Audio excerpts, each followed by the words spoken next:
What's happening? Landlord from Alabama here, back with another video on this Memorial Day weekend, man. So shout out to everybody. Happy Memorial Day to everybody out there, man. But I'm just here today to talk about your Cowboys, man. And I'm super excited about this defense. It be every year around this time, you get all the best news coming out of Dallas, man. Everybody feeling the best they ever felt. Everybody in the best shape of their life.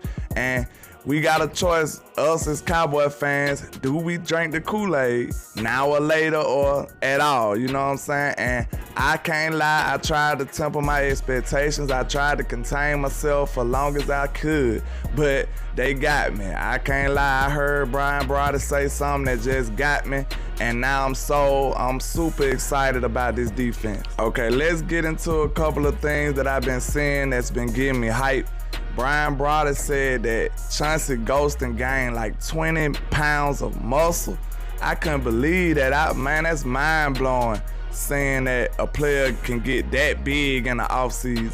And I'm sure that DQ told him that he gonna need him to work in the inside, so get your weight up, you know, get that Vach Magical Peanut Butter, you know, eat your Wheaties so you can be able to deal with some of these big offensive guards in this league. We gonna need you in the inside. But at the same time, I was hearing that he didn't lose a step though. He added the extra pounds, but he still was real explosive and still had the same quickness like he kept last year.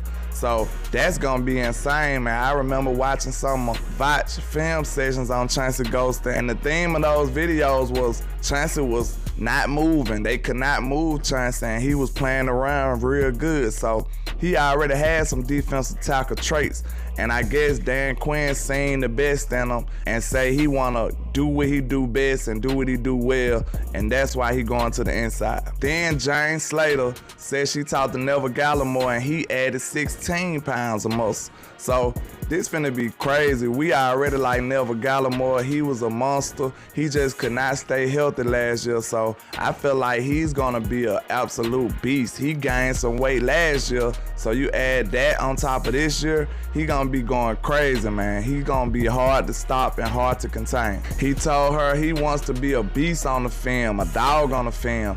He said, think Grady Jarrett. He's trying to be a problem out here in this league, and he's saying that he would rather be respected than, you know, get all the hype. So he's ready to be one of the best defensive interior players that we got. Jane Slater also talked to D-Law, man. She said he feeling rejuvenized, say he cut his hair, say he ready to go. He's healthier than he been in a while, and Micah Parsons then motivated the guy to just go harder. He said the rookie just stepped in and basically took over, and you know how competitive and how hungry D-Law is. He said he ain't having none of it. He said he ready to go get it back. He want to get his lick back and show he's the big dog on this team. And you know, iron sharpens iron, man. We need that kind of mindset, that kind of mentality on this team.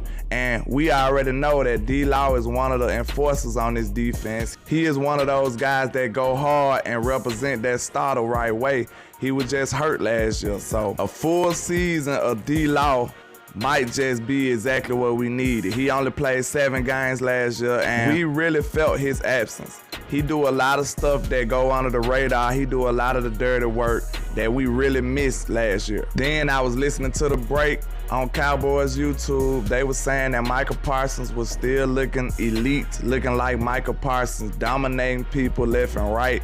He was embarrassing some of those young rookies, which he should, as he should, and just really being a problem like he was last year. They said at practice he was working with the defensive ends, then he'll run and go work with the linebackers. He was working with all kind of different position groups. You know, Micah is just a jack of all trades. He is an animal out there. And I feel like he could be the defensive player of the year next year. He should have probably had it last year, but I think he gonna take over and show the league that he is the best defender in the NFL. And one of the biggest things that got me real excited, I can't even lie, Brian Brody said that Sam Williams was playing linebacker. Say he was covering people, he was rushing from the inside. He was basically being moved around and used in a variety of ways. And I'm loving what I'm hearing from DQ, man. I believe he is cooking in the lab. He is finna cause havoc on his league. He got 2, 4, 3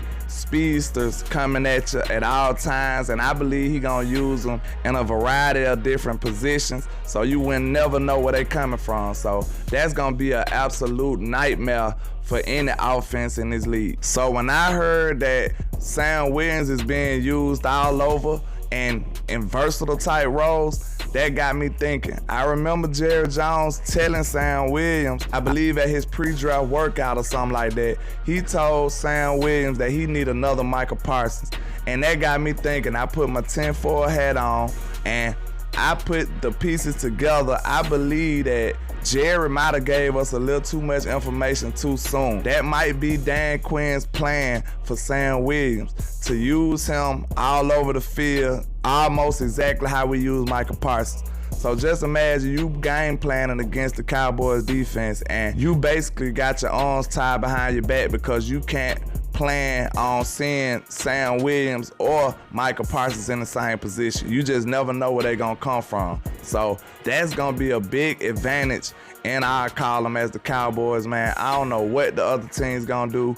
Good luck to you trying to game plan and stop them boys from hurting your quarterback. So when I think about it, losing Randy Gregory, but adding Sam Williams and Dante Fowler, I feel like that could be an upgrade, especially when you think about a full season of DeMarcus Lawrence. We only had him for 7 games last year. You add a full year of D-Law and Sam Williams and Dante Fowler, which are very capable players, especially under Dan Quinn. I believe he's gonna get the best out of them players. They're gonna have a way bigger impact than a lot of people think.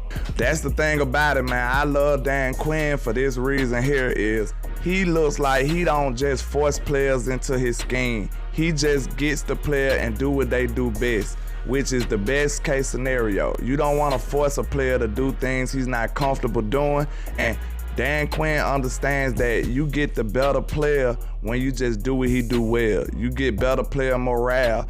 They gonna wanna play for you when you know you trying to maximize their talent. So when it comes to this defense and this team, we probably didn't have the most flashy draft like the filthy Philadelphia Eagles. We didn't make all of these splash moves and stuff like that, but I feel like this offseason was like broccoli. It might not be what you wanted, but it's probably what you needed. We got a lot more tougher and meaner, I believe, as a defense and as a team. But that's all I got for you today, man. Just holla at your boy, Landlord from Alabama, with the same handle on all social media, man. And like I say, 1K, 1 love, Cowboys Nation. Let's go.